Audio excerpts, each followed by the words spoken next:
কিশোরগঞ্জে বাচ্চা সিজারের সময় জরায়ু কেটে ফেলার অভিযোগ উঠেছে চিকিৎসকের বিরুদ্ধে। ভৈরব শহরে কমলপুর নিউ টাউন স্বদেশ হাসপাতালে এই ঘটনা ঘটে। রোগীর স্বজনরা জানান, ডাক্তার মিশিত রানী ঘোষ অনেক ঝুঁকি নিয়ে অপারেশন করেছেন। মিশিত রানীর বিরুদ্ধে ইতিমধ্যেই একাধিক ভুল চিকিৎসার অভিযোগ রয়েছে। এদিকে স্বজনদের অভিযোগ অস্বীকার করেছে হাসপাতাল কর্তৃপক্ষ। তারা বলেছেন, রোগী বাঁচাতেই জরায়ু কেটে ফেলা হয়েছে। ভর্তি দেওয়ার পরে আধা ঘন্টা পরে ওটি তুলে গেছে আমার বোনের সিজার করার লাগে। পরে আমি তো অবাক লাগে গেছি, ভর্তি হইলাম না, একটু রেশও নিলাম না, এরা ওটি তুলে জায়গা যারা দাঁড়াইছি হ্যাঁ কোনো হারের সাথে যোগাযোগ নাই। 10 মিনিট পরে আমার বাচ্চাটা এনে সেরে আমার খুলে দিছি।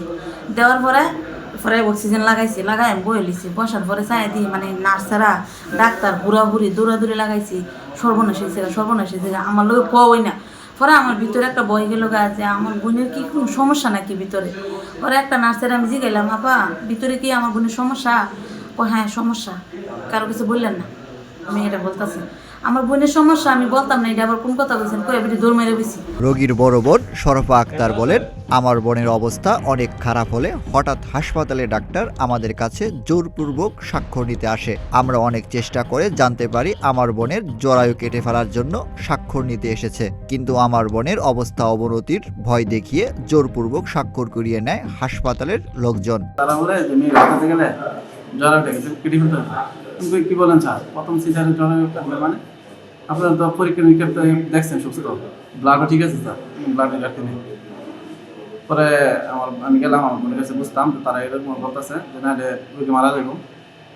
মূলত স্যার তার আগে জরায়ুটা কেটে ফেলছি, কেটে ফেলব না তাদের তাদের যতটুকু বলা সেফ থাকার জন্য তারা আমাদের একটু কি বলবো স্যার, একটু ধরেন না একটু মিথ্যা বলছে।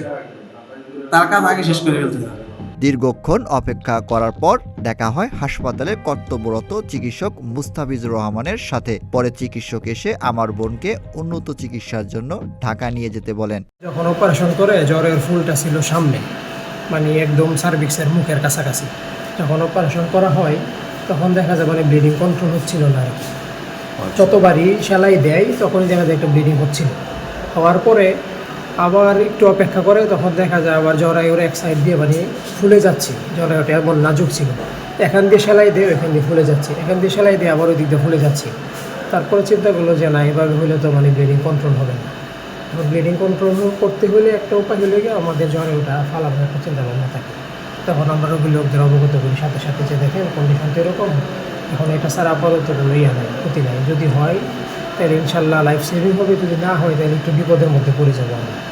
রোগীও বিপদে পড়ে যাবে, প্লাস হাসপাতালে বিপদে পড়বে। কোনো ডাক্তার তো চাই না যে রোগী খারাপ হোক না, প্রত্যেক ডাক্তারই চাই রোগীদের সর্বোচ্চ সেবাটাই দিতে।